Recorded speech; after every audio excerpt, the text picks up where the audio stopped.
C'est une question basique, même cruciale ou encore triviale.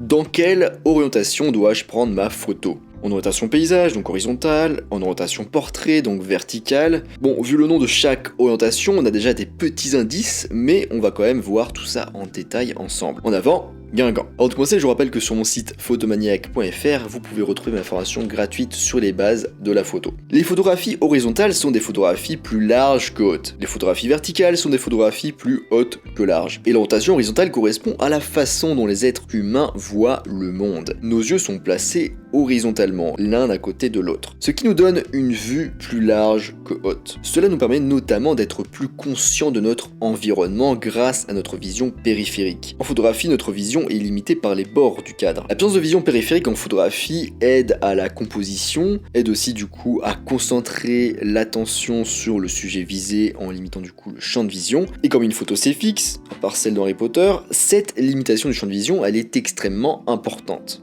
Et en tournant du coup l'appareil photo sur le côté, les photographes obtiennent une photo verticale et limitent encore davantage le champ de vision. Alors, quand utiliser des photographies en orientation horizontale paysage? Déjà lorsque le sujet est lui-même horizontal. Lorsque votre sujet est plus large qu'haut, une image horizontale le met en valeur et va aussi lui permettre de bien occuper l'espace, comme par exemple une chaîne de montagne ou une forêt. Ensuite, pour permettre au sujet de se déplacer horizontalement. Lorsque votre sujet se déplace d'un côté du cadre à l'autre, l'utilisation d'un format horizontal avec l'utilisation de la règle des tiers permet visuellement au sujet de continuer à se déplacer. Cela amplifie la sensation de mouvement dans la photo. Cela est également vrai pour les sujets qui regardent sur le côté. Le fait de disposer d'un espace ouvert sur les côtés, le côté permet au regard du sujet d'aller plus loin que ce qui est possible que dans une image par exemple verticale. Et je parle d'ailleurs de ça dans une vidéo spéciale sur le Lightroom, donc l'espace négatif. Je parle un petit peu de tout ça, n'hésite pas à y aller. Et enfin, pour donner une impression d'espace, les images horizontales peuvent être utilisées pour suggérer une impression de grandeur dans les paysages notamment, mais aussi par exemple en photo immobilière ou de concert ou d'architecture horizontale. Et alors, quand utiliser des photographies verticales? Lorsque le sujet est vertical, donc lorsque votre sujet est plus haut que large, une image verticale va le mettre en valeur. Typiquement du coup, en général en photo de portrait, mais de portrait solitaire, parce que pour les photos de groupe, on a plus tendance à passer en orientation paysage. Ça marche aussi du coup par exemple en photo d'architecture pour les bâtiments hauts et fins, quand on photographie par exemple aussi une sculpture, par exemple qui est en hauteur.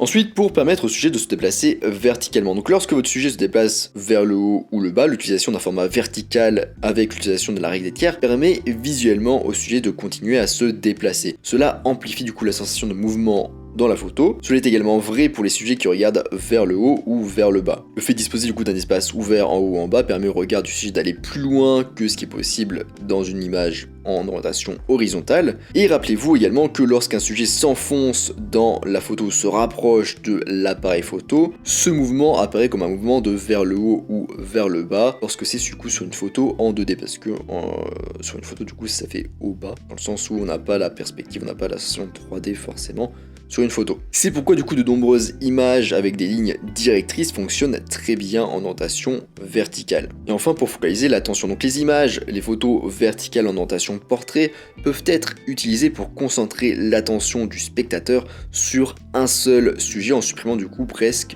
tout sens de la vision périphérique. On avait déjà du coup à la fin de ce podcast de Photomaniac. Je vous rappelle que sur mon site photomaniac.fr, vous pouvez retrouver une information gratuite sur les bases de la photo. Moi je vous laisse ici à vos orientations et je vous dis à bientôt sur les internets mondiaux.